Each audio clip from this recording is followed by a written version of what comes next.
செயற்கை அறிவுத்திறன் சிறந்து விளங்கும் காலத்தில் மூட நம்பிக்கைகளுக்கு இன்னும் இடமா?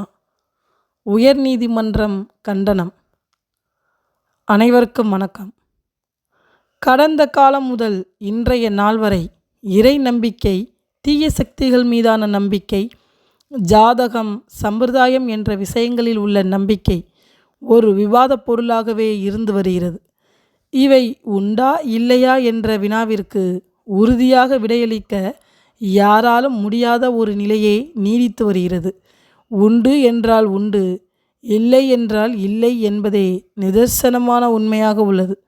இறை நம்பிக்கை உள்ளவர்கள் தங்கள் கோரிக்கைகளை இறைவனிடம் பக்தி பஜனைகள் மூலம் வெளிக்காட்டி அவற்றை நிறைவேற்றி கொள்ள முயற்சி செய்கின்றனர். இப்பழக்கம் மூலம் பொதுமக்களில் சில நபர்கள் வருடத்தில் சில மாதங்களில் இறைவனுக்கு விரதம் இருந்து மாலை அணிந்து அவரவர் விரும்பும் கோவில்களுக்கு சென்று வழிபாடு நடத்தும் பழக்கத்தை கொண்டுள்ளனர். இது அவர்களுக்கு உடல் மற்றும் உள்ளம் சார்ந்து ஒரு புதிய உந்து சக்தியை வழங்குவதாக உணர்கின்றனர். ஆனால் ஒரு தரப்பினரோ இறைவன் என்ற ஒரு விஷயமே பொய்யானது, இயற்கை ஒன்றே இறைவன் என கூறுபவர்களும், அதேபோல் இவையெல்லாம் பொய், மனித சக்தியே உயர்ந்தது என நாத்திகம் பேசுபவர்களும் உள்ளனர். இவையெல்லாம் ஒரு பக்கம் வளர்ந்து வந்தாலும் அறிவியலும் அபார வளர்ச்சியை கண்டுள்ளது. ஆம், இன்றைய நாளில் ஏஐ எனப்படும் ஆர்டிஃபிஷியல் இன்டெலிஜென்ஸ் என்ற செயற்கை அறிவு நுட்பம் கொடிகட்டி பறந்து பல அபார சாதனைகளை செய்து வருகிறது.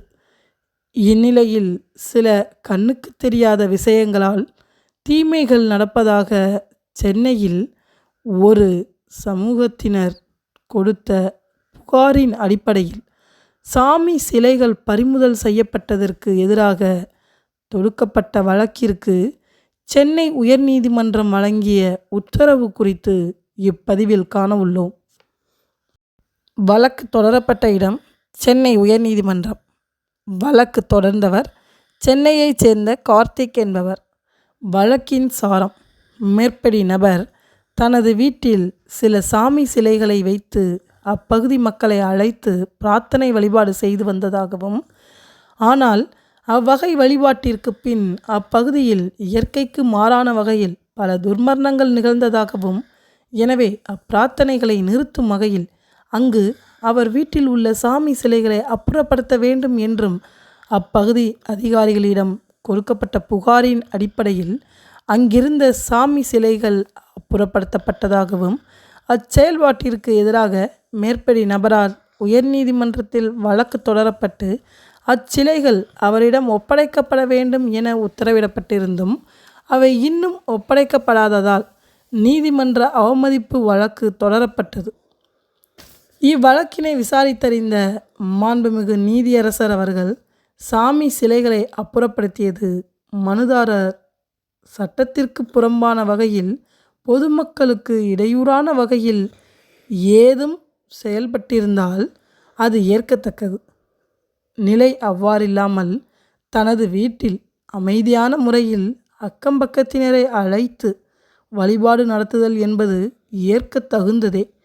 இந்நிலையில் அதிகாரிகள் அப்பகுதியில் அதிகமாக வசிக்கும் ஒரு சமூகத்தினர் மூட நம்பிக்கைகளை காரணம் காட்டி இதற்கு எதிராக கொடுத்த புகாரை ஏற்று நடவடிக்கை எடுத்து சாமி சிலைகளை அப்புறப்படுத்தியது ஏற்கத்தகாதது என்றும், இத்தகைய வகையில் எடுத்த நடவடிக்கைக்கு எதிராக கொடுக்கப்பட்ட உத்தரவிற்கு இன்னும் செவி சாய்க்காமல் அரசு அதிகாரிகள் செயல்படுவது கண்டிக்கத்தக்கது என்றும், எனவே அவரது சாமி சிலைகளை அவரிடம் ஒப்படைக்கப்பட வேண்டும் என்றும் அரசு அதிகாரிகள் இதுபோன்ற மூட நம்பிக்கைகளை காரணம் காட்டி நடவடிக்கை எடுப்பது ஏற்கத்தக்கதல்ல எனவும் உத்தரவிடப்பட்டுள்ளது.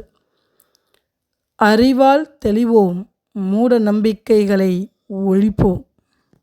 இதுவரை நமது தட்சால் யுவர் ஆனர் சேனலை சப்ஸ்கிரைப் செய்யாதவர்கள் சப்ஸ்கிரைப் செய்து பெல் பட்டனை அழுத்துவதுடன் லைக் கொடுத்து உங்கள் நண்பர்கள், உறவினர்கள் என அனைவருக்கும் ஷேர் செய்து நமது இந்த சமுதாய மேம்பாட்டு முயற்சிக்கு ஓர் அரணாக இருந்து ஆதரவு அளிக்கும்படி அன்புடன் வேண்டுகிறேன்.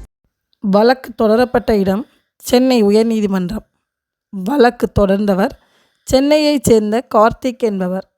வழக்கின் சாரம்: மேற்படி நபர் தனது வீட்டில் சில சாமி சிலைகளை வைத்து அப்பகுதி மக்களை அழைத்து பிரார்த்தனை வழிபாடு செய்து வந்ததாகவும், ஆனால் அவ்வகை வழிபாட்டிற்கு பின் அப்பகுதியில் இயற்கைக்கு மாறான வகையில் பல துர்மரணங்கள் நிகழ்ந்ததாகவும், எனவே அப்பிரார்த்தனைகளை நிறுத்தும் வகையில் அங்கு அவர் வீட்டில் உள்ள சாமி சிலைகளை அப்புறப்படுத்த வேண்டும் என்றும் அப்பகுதி அதிகாரிகளிடம் கொடுக்கப்பட்ட புகாரின் அடிப்படையில் அங்கிருந்த சாமி சிலைகள் அப்புறப்படுத்தப்பட்டதாகவும், அச்செயல்பாட்டிற்கு எதிராக மேற்படி நபரால் உயர்நீதிமன்றத்தில் வழக்கு தொடரப்பட்டு அச்சிலைகள் அவரிடம் ஒப்படைக்கப்பட வேண்டும் என உத்தரவிடப்பட்டிருந்தும் அவை இன்னும் ஒப்படைக்கப்படாததால் நீதிமன்ற அவமதிப்பு வழக்கு தொடரப்பட்டது.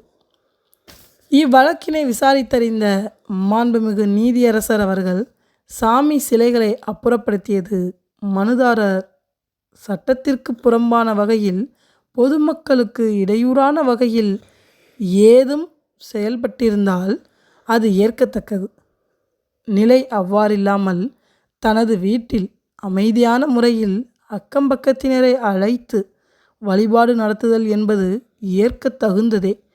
இந்நிலையில் அதிகாரிகள் அப்பகுதியில் அதிகமாக வசிக்கும் ஒரு சமூகத்தினர் மூட நம்பிக்கைகளை காரணம் காட்டி இதற்கு எதிராக கொடுத்த புகாரை ஏற்று நடவடிக்கை எடுத்து சாமி சிலைகளை அப்புறப்படுத்தியது ஏற்கத்தகாதது என்றும், இத்தகைய வகையில் எடுத்த நடவடிக்கைக்கு எதிராக கொடுக்கப்பட்ட உத்தரவிற்கு இன்னும் செவி சாய்க்காமல் அரசு அதிகாரிகள் செயல்படுவது கண்டிக்கத்தக்கது என்றும், எனவே அவரது சாமி சிலைகளை அவரிடம் ஒப்படைக்கப்பட வேண்டும் என்றும், அரசு அதிகாரிகள் இதுபோன்ற மூட நம்பிக்கைகளை காரணம் காட்டி நடவடிக்கை எடுப்பது ஏற்கத்தக்கதல்ல எனவும் உத்தரவிடப்பட்டுள்ளது. அறிவால் தெளிவோம், மூட நம்பிக்கைகளை ஒழிப்போம். That's all your honour. மீண்டும் புதிய சமுதாய சிந்தனை கருத்துக்களுடன் சந்திப்போம். நன்றி, வணக்கம்.